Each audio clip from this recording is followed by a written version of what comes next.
Good afternoon class. सभी को voice clearly आ रही है? Sorry, good morning Yes, class. sir.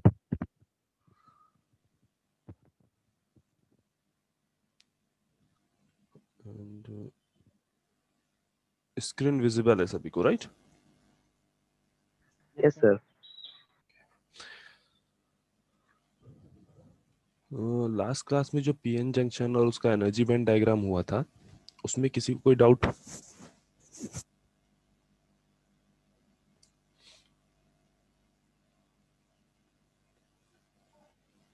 No.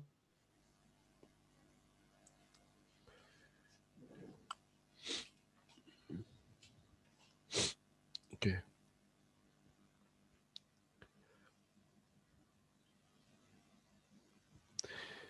तो लास्ट क्लास में हमने जो पीएन जंक्शन का एनर्जी बैंड डायग्राम था, वो कुछ इस तरह का देखा था। And, हमने ये बात की थी कि ये जो इतना रीजन ये बन रहा है, यहाँ पे तुम्हारा क्या है, तुम्हारा ये जो रीजन है, इसको हमने क्या बोला था? स्पेस चार्ज रीजन, या इसी को डिप्लीशन रीजन भी कहते हैं। ठीक।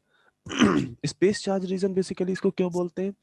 देखो, यहाँ पे इस ये जो एरिया था, जब हम पीएन जंक्शन में देख रहे थे, तो यहाँ पे कुछ चार्ज एक्यूमुलेट हो रहा था, पॉजिटिव और नेगेटिव चार्ज एक्यूमुलेट हो रहा था, एक डाइपोल क्रिएट हो रहा था। ठीक है। इस चार्ज की वजह से, ये जो इमोबाइल चार्ज है, ये जो इम्प्योरिटी आयन की वजह से ये चार्ज क्रिएट हुआ है, चार्ज एक्यूमुलेट हुआ है, इस वजह से हम इसको क्या बोलते हैं? Space charge region. ठीक। नेक्स्ट हमने इसको एक और नाम भी दिया कि हाँ, डिप्लीशन रीजन। तो इसको डिप्लीशन रीजन क्यों बोल रहे हैं? क्योंकि यहाँ पे जो चार्ज एक्यूमुलेटेड है, उनमें से कोई ऐसा नहीं है जो मोबाइल कैरियर हो। मीनिंग, कोई भी ऐसा कैरियर नहीं है जो मूव कर रहा हो, जिसका मूवमेंट हो रहा हो यहाँ पे। इसलिए इसको हम डिप्लीशन रीजन कहते हैं।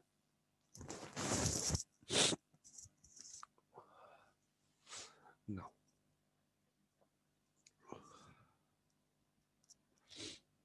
अब देखो, यहाँ पे एक चीज तो क्लियर समझ में आ रही है इस एनर्जी बैंड डायग्राम से, कि डिप्लीशन रीजन से इस पॉइंट से इधर इस पॉइंट से इधर जब देखोगे, तो यहाँ साइड पे जो तुम्हारा एनर्जी बैंड डायग्राम है, ये क्या है? फ्लैट है ना? एनर्जी बैंड डायग्राम फ्लैट है। दैट मीन्स कोई एक्सटर्नल एनर्जी यहाँ पे आपको नहीं मिल रही है। एक्सटर्नल एनर्जी या कोई भी तरह की इलेक्ट्रिक फील्ड यहाँ पे आपको नहीं मिल रही। सिमिलर इधर भी केस है। मतलब जंक्शन या इस डिप्लीशन रीजन से जब इधर साइड पे देखोगे, डिप्लीशन रीजन से अलग हटके देखोगे, तो वो दोनों रीजन में जो तुम्हारा एनर्जी बैंड डायग्राम है, वो फ्लैट है।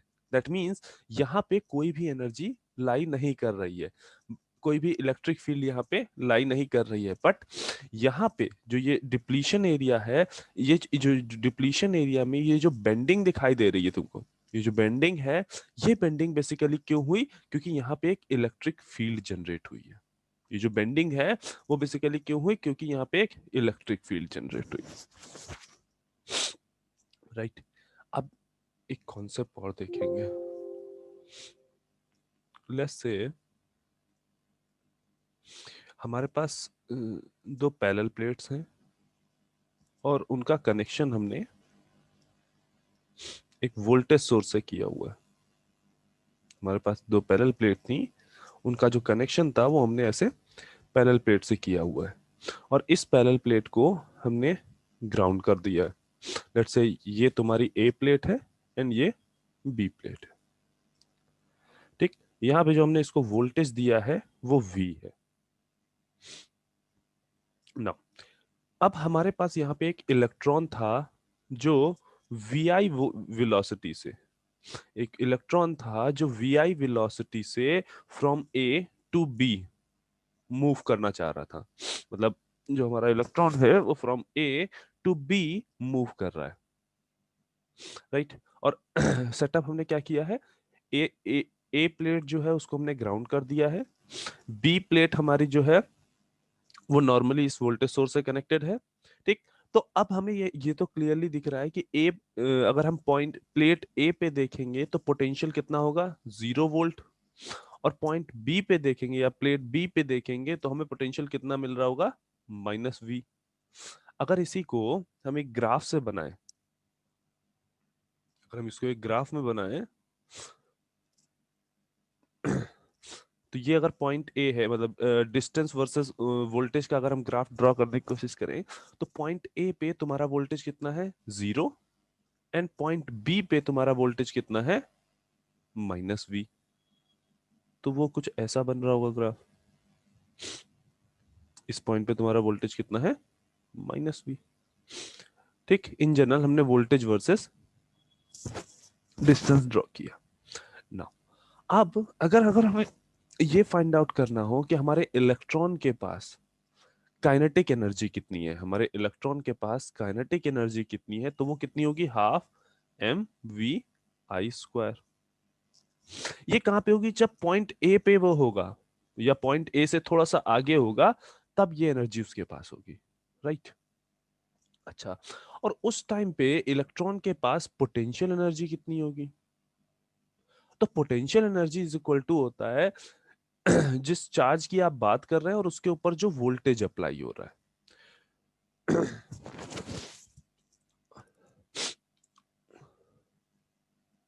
राइट। तो फर्स्ट ऑफ ऑल हम देखना चाह रहे हैं कि ए से बी पॉइंट की तरफ जाने पे हमारी जो पोटेंशियल एनर्जी है उसमें क्या चेंज आ रहा है। तो पोटेंशियल एनर्जी, अभी इलेक्ट्रॉन की बात नहीं कर रहे हैं, ठीक है, अभी हम नॉर्मल पोटेंशियल एनर्जी की बात कर रहे हैं कि ए से बी में जाने पे हमारी पोटेंशियल एनर्जी में क्या चेंज आ रहा है। जब आप ए पॉइंट पे थे तो तुम्हारा वोल्टेज था 0 वोल्ट। ए पॉइंट पे वोल्टेज कितना था, 0 वोल्ट। तो वहां पे जो पोटेंशियल एनर्जी होगी ए पॉइंट पे, जो पोटेंशियल एनर्जी होगी वो कितनी होगी, -Q इंटू वी ए। जो पोटेंशियल एनर्जी होती है वो क्या होती है, चार्ज मल्टीप्लाई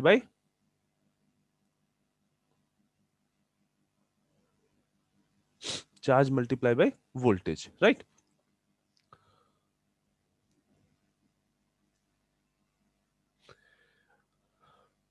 तो at point A potential energy कितनी हो जाएगी, 0। सिमिलरली अगर हम पॉइंट बी पे पोटेंशियल एनर्जी फाइंड आउट करें तो वो कितनी हो जाएगी, -Q इंटू -V, क्योंकि बी पॉइंट पे जो पोटेंशियल है वो कितना है, -V है, तो ये कितनी हो जाएगी, QV। जो पोटेंशियल है यहाँ पे वो कितना है, पोटेंशियल एनर्जी कितनी है, QV। जब पॉइंट ए पे थे तब पोटेंशियल एनर्जी थी 0, और जब पॉइंट बी में थे तो पोटेंशियल एनर्जी थी QV, राइट।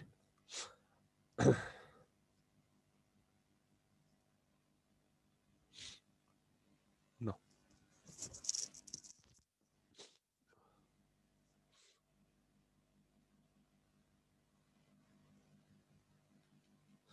अब अगर इसी एनर्जी को डिस्टेंस के रिस्पेक्ट में देखें, ठीक है, इसी एनर्जी को डिस्टेंस के रिस्पेक्ट में देखें तो एट पॉइंट ए ये हमारा पोटेंशियल एनर्जी है और ये हमारी डिस्टेंस है। तो at point A potential energy कितनी है, 0, and at point B potential energy कितनी है, Q इंटू वी। जो हमारी पोटेंशियल एनर्जी है वो कितनी है, Q इंटू वी। नाउ अब अगर हम इलेक्ट्रॉन के रिस्पेक्ट में बात करेंगे, इलेक्ट्रॉन के रिस्पेक्ट में बात करेंगे तो जब इलेक्ट्रॉन पॉइंट ए पे रहा होगा, जब इलेक्ट्रॉन पॉइंट ए पे रहा होगा तो उसकी काइनेटिक एनर्जी कितनी है, हाफ mvi², और उसकी पोटेंशियल एनर्जी कितनी है, 0। उसकी पोटेंशियल एनर्जी कितनी है, 0। तो टोटल एनर्जी क्या हो जाएगी, 0 प्लस हाफ mvi²। तो ये कितना हो जाएगी, हाफ mvi²। अगर इस ग्राफ में इस टोटल एनर्जी को भी यहां पे प्लॉट करने की कोशिश करें तो हमें ये पता है कि किसी अब अगर आप पार्टिकल की बात कर रहे हो तो उस पार्टिकल की जो टोटल एनर्जी होगी वो हमेशा कांस्टेंट रहेगी, पोटेंशियल एनर्जी और काइनेटिक एनर्जी चेंज हो सकती है, मीनिंग पोटेंशियल एनर्जी इंक्रीज कर रही तो काइनेटिक एनर्जी रिड्यूस करने लगेगी, रिड्यूस काइनेटिक एनर्जी रिड्यूस कर रही है तो पोटेंशियल एनर्जी इंक्रीज करने लगेगी। दैट मीन्स जो हमारी टोटल एनर्जी होगी वो हमेशा कांस्टेंट बनी रहेगी। और एट पॉइंट ए हमारी टोटल एनर्जी है कितनी, half M V I square. अब जैसे जैसे हम पॉइंट ए से आगे बढ़ रहे हैं, जैसे जैसे हम पॉइंट ए से पॉइंट बी की तरफ बढ़ रहे हैं, हमारी जो पोटेंशियल एनर्जी है वो इंक्रीज कर रही है। टोटल एनर्जी हमारी कांस्टेंट है, पोटेंशियल एनर्जी हमारी डिक्रीज कर रही है। दैट मींस काइनेटिक एनर्जी जो होगी हमारी वो रिड्यूस करेगी। जो हमारी काइनेटिक एनर्जी होगी वो हमारी रिड्यूस करेगी। दैट मींस अगर यहां पे देखो,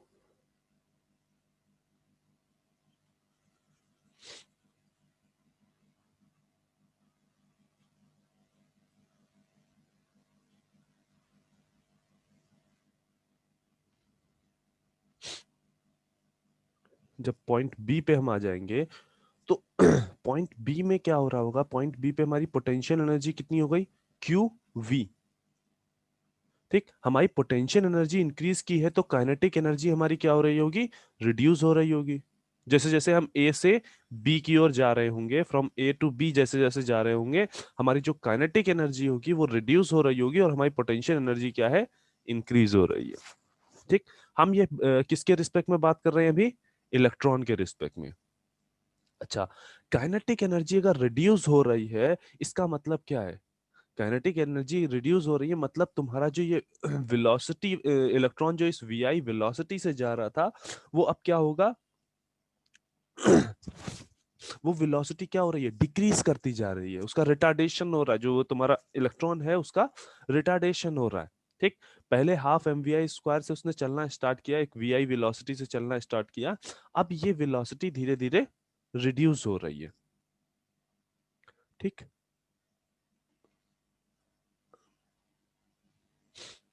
इस पॉइंट पे, eight point D,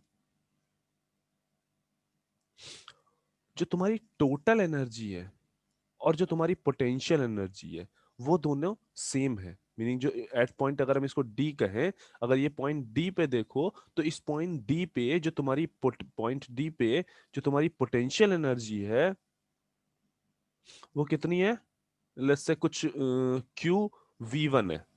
potential energy जो है तुम्हारी वो क्यू वी वन है, और वो पोटेंशियल एनर्जी तुम्हारी टोटल एनर्जी के बराबर है। जो पोटेंशियल एनर्जी है वो टोटल एनर्जी के बराबर आ रही है। दैट मींस काइनेटिक एनर्जी इस समय क्या होगी, जीरो होगी।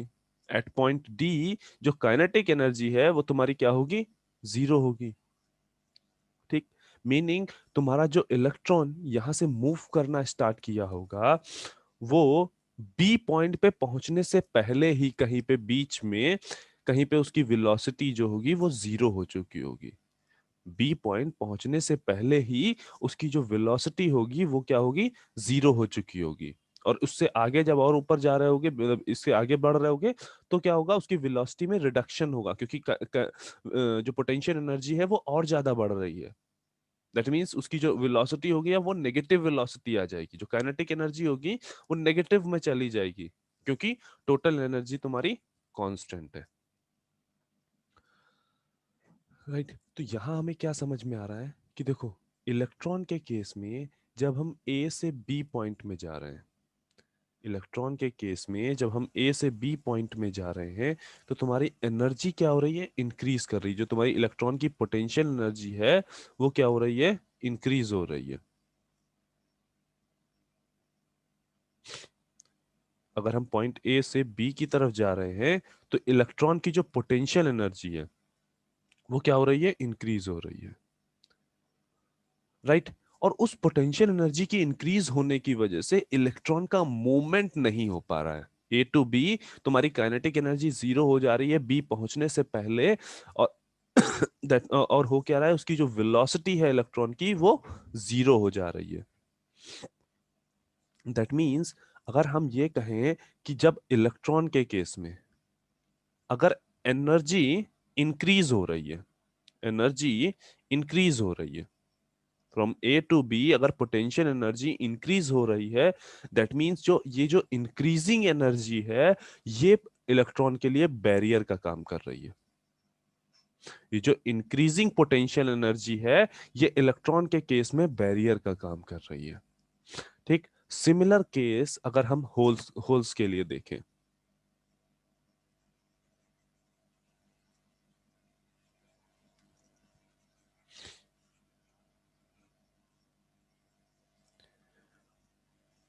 सिमिलर केस अगर हम होल्स के लिए देखेंगे, तो होल्स के केस में भी क्या होगा, ए टू बी पोटेंशियल कैसे क्या हो रहा है, डिक्रीज कर रहा है। ए टू बी पोटेंशियल क्या है, डिक्रीज कर रहा है। जब हम केवल पोटेंशियल की बात कर रहे हैं, वोल्टेज वी की बात कर रहे हैं, तो जीरो से माइनस वी जा रहा है, बी पॉइंट पे माइनस वी जा रहा है।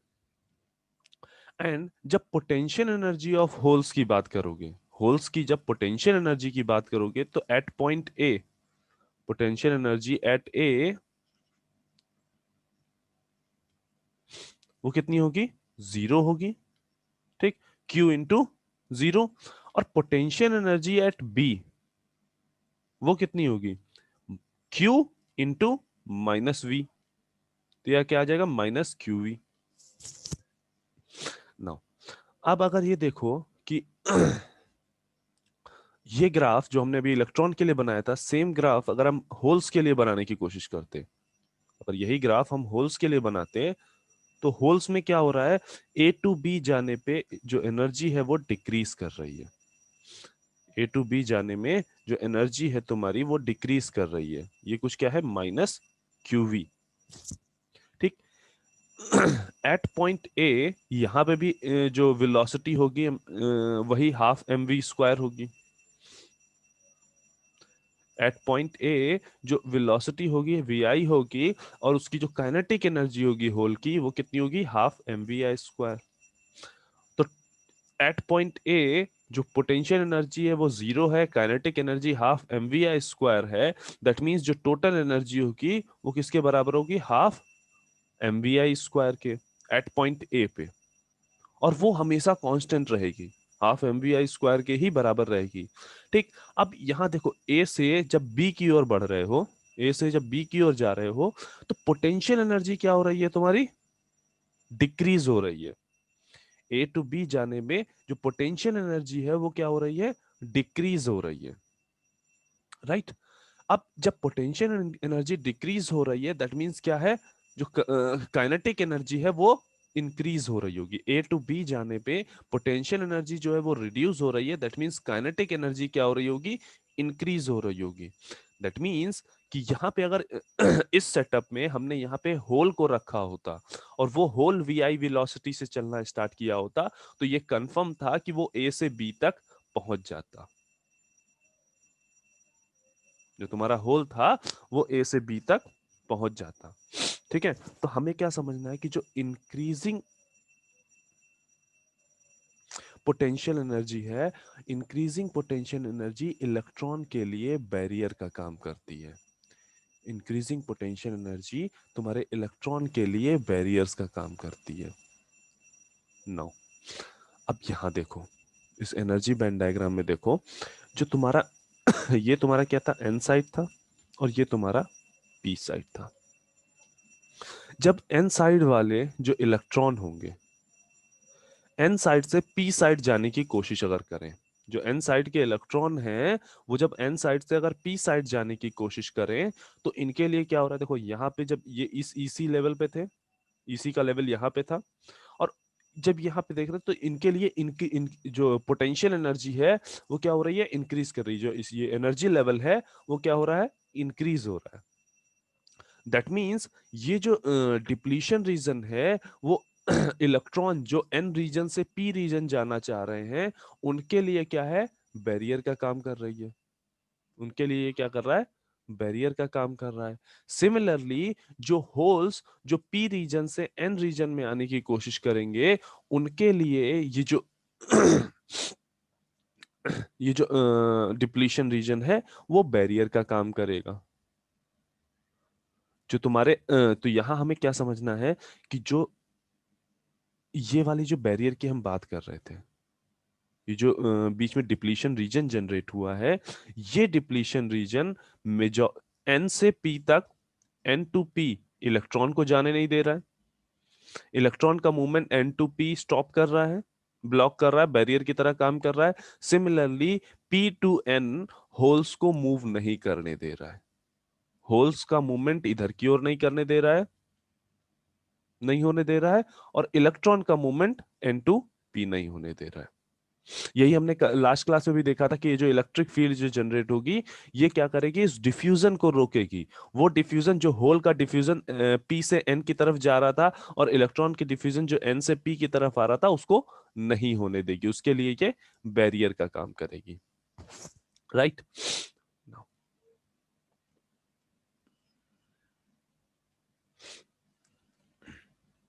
अब ये जो बैरियर एनर्जी है, हमें बेसिकली ये फाइंड आउट करना है कि ये जो बैरियर एनर्जी है, ये बैरियर एनर्जी बेसिकली है कितनी। तो उसके लिए हमें बेसिकली फाइंड आउट करना है कि ये जो बेंडिंग हुई है,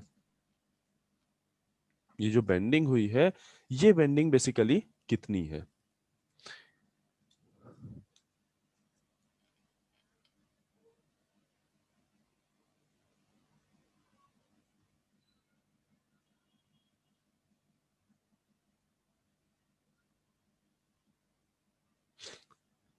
ये जो डिस्टेंस है तुम्हारी, ये बेसिकली कितनी है, ये जो एनर्जी डिफरेंस है, ये बेसिकली कितना है। हमें बेसिकली इस एनर्जी डिफरेंस को फाइंड आउट करना है। ये जो बेंडिंग हुई है, इस बेंडिंग की वजह से जो एनर्जी डिफरेंस होगी, वही एनर्जी डिफरेंस तुम्हारा क्या कहला किसके बराबर होगा, वो एनर्जी जो यहाँ पे जनरेट हुई। ठीक, अब यहाँ पे अगर एक एनर्जी जनरेट हो रही है, इसको भी यहाँ पे क्लियर कर लेते हैं कि अगर एक पर्टिकुलर डिस्टेंस पे ये एनर्जी जनरेट हो रही है, दैट मींस यहाँ पे इस इलेक्ट्रिक फील्ड की वजह से, इस इलेक्ट्रिक फील्ड ई की वजह से, अगर हम ये कहें कि ये जो डिस्टेंस है ये, और हम इसको 2D अभी जो लेके इसका हम 2D डायग्राम समझ के इस डिस्टेंस को अगर हम W मान लें, तो यहाँ पे एक इस इलेक्ट्रिक फील्ड की वजह से एक पोटेंशियल भी जनरेट होगा। इस इलेक्ट्रिक फील्ड की वजह से यहाँ पे एक पोटेंशियल भी जनरेट होगा, और वो जो पोटेंशियल एनर्जी है, वो जो पोटेंशियल जनरेट हुआ है, उस पोटेंशियल की अगर हम वैल्यू फाइंड आउट करें, तो वो किसके बराबर होगी, जो ये जो बेंडिंग आ रही है, ये जो बेंडिंग आ रही है, इस बेंडिंग की जो एनर्जी होगी, इस बेंडिंग में जो मतलब जो तुम्हारा EFI N और EFI P, इसके बीच में जो डिफरेंस आ रहा होगा, या